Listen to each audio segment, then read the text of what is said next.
the last time you were truly angry? Do you remember what you said? Do you remember what you did? Or worse, do you remember the look on someone else's face? Right after? Most people spend their entire lives being controlled by a feeling that lasts only a few seconds, and those few seconds cost them everything. Today, that changes. Welcome back to Wisdom of the Stoics. If you're new here, this channel exists for one reason: to take the ancient wisdom of the Stoic philosophers and make it work in your real modern life. And today, we're tackling one of the most requested topics this community has ever asked about: anger. Not the philosophy of anger, not a lecture on why you shouldn't feel it, but 7 practical Stoic-backed things you can do right now, in the heat of the moment, to control your anger before it controls you. Now here's something I want you to understand before we begin.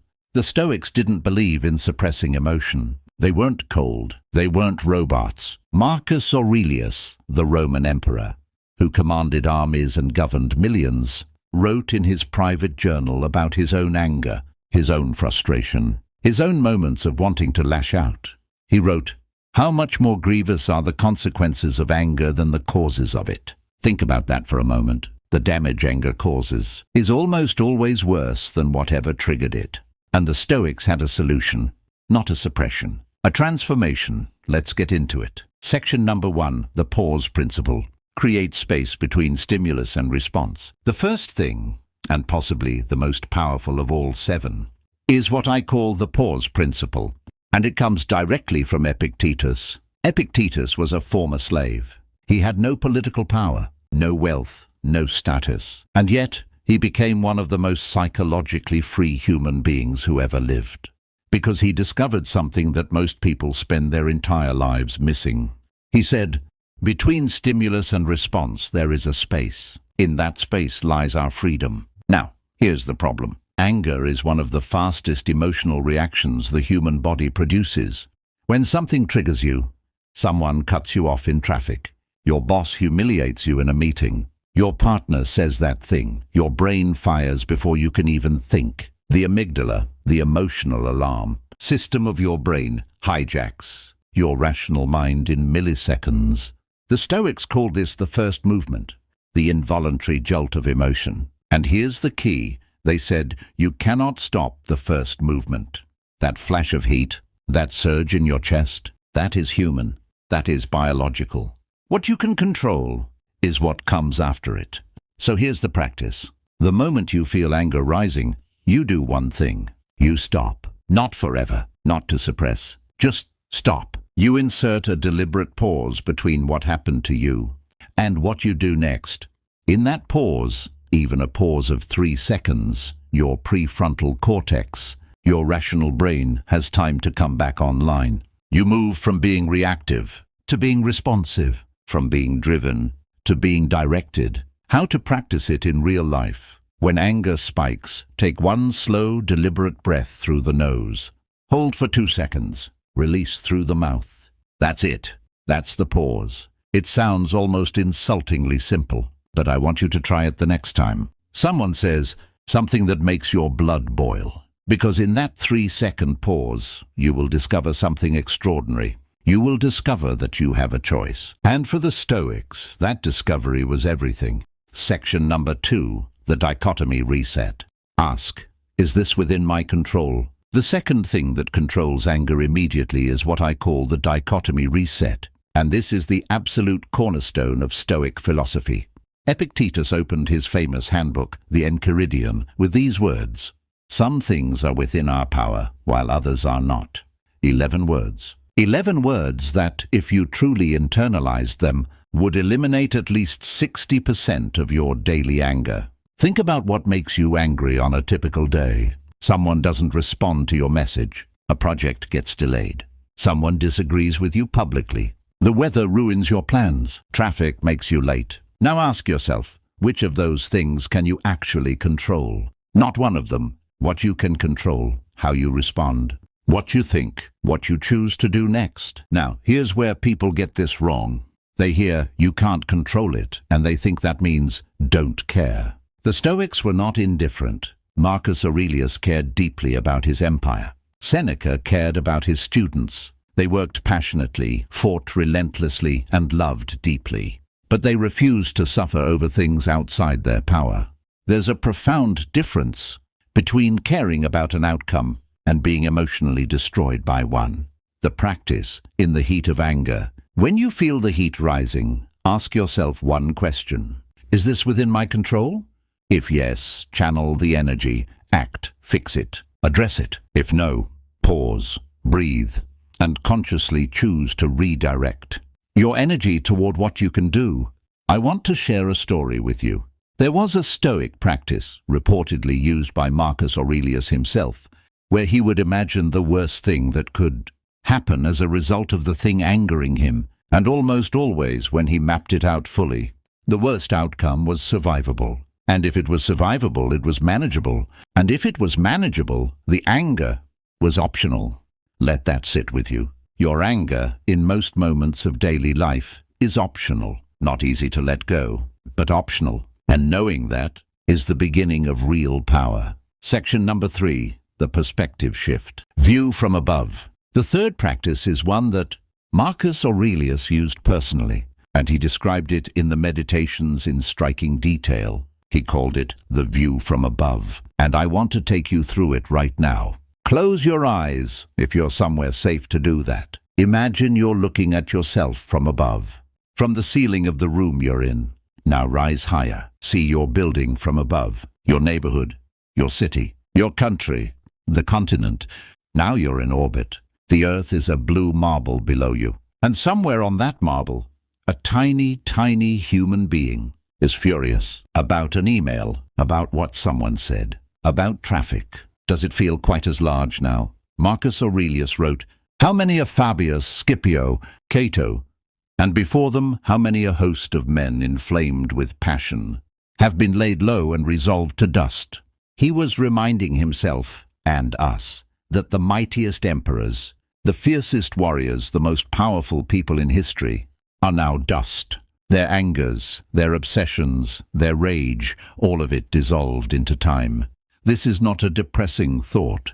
This is liberation. Because if the great Caesar's fury is gone, then so will yours be. And knowing that it will pass, knowing that in 5 years, in 10 years, this moment will be a faint memory, gives you permission to let it go now.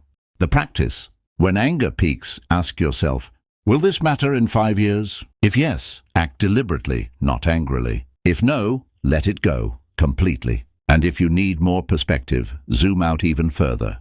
What would a wise person standing outside this situation see right now?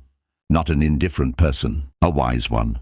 What would they counsel you to do? Often, you already know the answer. You just needed the height to see it. Before we go further, I want to pause and ask you something. Which of these first 3, the pause, the dichotomy reset, or the view from above, resonates most with you? Drop a number in the comments, 1, 2, or 3, because understanding which of these speaks to you personally is actually important. And I'll explain why at the end of this video. Also, if this content is adding value to your life, please consider subscribing to Wisdom of the Stoics. We put out content designed to actually change how you think, not just fill your time. Now, let's keep going, because the next 4 are where things get really interesting. Section number 4, the reframe. Anger is always a story you're telling yourself. Here's something that will challenge you. Seneca, one of the most brilliant minds of the ancient world, wrote an entire treatise on anger. It's called Diira, on anger, and in it he made a claim that I want you to sit with. He said, "Anger is never without reason, but seldom a good one." And then he went further. He said that anger is always at its root a judgment, an interpretation, a story you are telling yourself about what happened and what it means. 2 people can experience the exact same event and feel completely different emotional responses. Your colleague gives you blunt feedback on your work. One person interprets it as, "She's attacking me. She's trying to make me look bad." Another person interprets it as, "He's being honest because he wants the project to succeed." Same words, same tone. Completely different emotional outcomes. B-roll, 2 people, same scene, 2 different reactions. The Stoics would say, The anger doesn't come from what happened. It comes from what you decided it meant. And here is the extraordinary power of that insight. If the anger comes from your interpretation, then you can change the interpretation. Not to deceive yourself, not to be naive, but to be rigorous in your thinking. The practice, the reframe. When you're angry, ask, is there another interpretation of what just happened? One that is equally or more likely to be true. Maybe the person who was short with you on the phone is dealing with a family crisis you know nothing about. Maybe the driver who cut you off is rushing to a hospital. Maybe the colleague who didn't credit your idea in the meeting simply forgot. Not malice, just human imperfection. You won't always be right with the alternative interpretation, but you will be less angry. And less anger means clearer thinking. And clearer thinking means better decisions. And better decisions. That's where your real power lives. Seneca also offered a practice I find deeply useful. He said, when you feel anger beginning to rise, imagine the person who angered you as a child. Imagine them young, vulnerable, learning to navigate a world that was often unkind to them, not to excuse their behavior, but to see them as human. Because anger has a much harder time surviving in the presence of genuine empathy. Section number 5, the body protocol. Your physiology is a lever. The fifth thing, and this one is deeply practical in a physical sense, is what I call the body protocol. Because here's something the Stoics understood intuitively that modern neuroscience has now confirmed. Your mind and body are not separate systems. When anger spikes, your body changes. Your heart rate increases. Your muscles tighten. Your jaw clenches. Your breathing becomes shallow and fast. Cortisol and adrenaline flood your system. You are, quite literally, preparing for combat. And here's the critical insight. This process works in reverse. If you deliberately change your body, you will change your mind.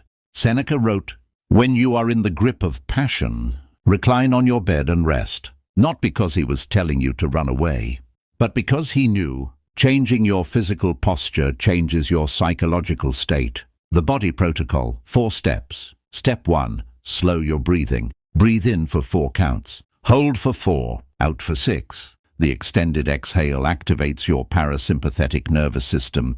The rest and digest mode, and physiologically counters the adrenaline response. Step 2, unclench your hands. Open your fists. Spread your fingers. This single physical act sends a signal to your nervous system that the threat has passed. Step 3, drop your shoulders. When we're angry, our shoulders rise and tighten. Consciously lower them. Roll them back. Step 4, lower your voice. This is counterintuitive when you want to shout, but it is extraordinarily powerful. Speaking more slowly, more quietly, forces your nervous system to down-regulate. It also confuses and disarms whoever you're angry at, because they were expecting escalation. Marcus Aurelius wrote about this too. He practiced what we might call deliberate slowness in moments of conflict. Moving slowly, speaking slowly, thinking slowly. Because speed in anger is the enemy of wisdom. The body is not just a passenger in your emotional life. It is a lever, and you can pull it. Section number 6, Memento Mori. Remember that you will die. This one may feel uncomfortable, but I promise you, it is one of the most liberating practices in the entire Stoic tradition. The Stoics practice something called Memento Mori. It translates literally as, remember that you will die. Before you dismiss this as morbid, stay with me. Marcus Aurelius returned to this practice again and again in the Meditations. He would remind himself, in the heat of frustration, in the middle of conflict, that both he and the person angering him were mortal. That this moment, this argument, this rage, this grievance would one day be utterly forgotten, not as a reason to despair, as a reason to choose differently. Because when you truly feel your mortality, not intellectually, but in your bones, your priorities shift. The argument you are about to have about something trivial suddenly feels very small against the backdrop of the time you actually have. Seneca wrote, let us prepare our minds as if we had come to the very end of life. Let us postpone nothing. What he meant was, live with urgency, live with intention. Don't waste your finite hours, your finite breaths, being consumed by anger over things that ultimately don't matter. The practice. In the moment of anger, ask yourself, if I knew I had 1 year left to live, would I spend energy on this? If the answer is yes, then it truly matters. Address it calmly, seriously, with full attention. If the answer is no, then you already know what to do. Let it go. Not because it doesn't hurt, not because you were wrong to feel it, but because your time is sacred. And the Stoics believed, above almost everything else, that how you spend your attention is how you spend your life. Section number 7, the Evening Review. Daily reflection as the ultimate anger antidote.